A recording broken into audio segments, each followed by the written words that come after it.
Hi, I'm Jerry Gibbs, and today I'd like to look at how we apply dehumidifiers to a flooded house. So our tent has been set up and sealed now. It's sealed tightly against the walls, and the dehumidifier is set up to recirculate that air. And this is the EPD200, and that's a powerful dehumidifier. So that's producing 400 cubic meters of air per hour going into the tent, recirculating round and coming back out of the tent.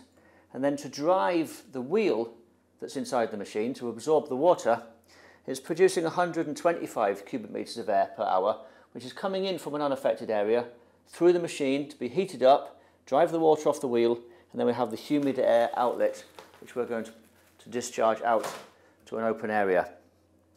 So it's a really, really powerful system, and because it's completely sealed, it doesn't really matter what's going on in the environment around it.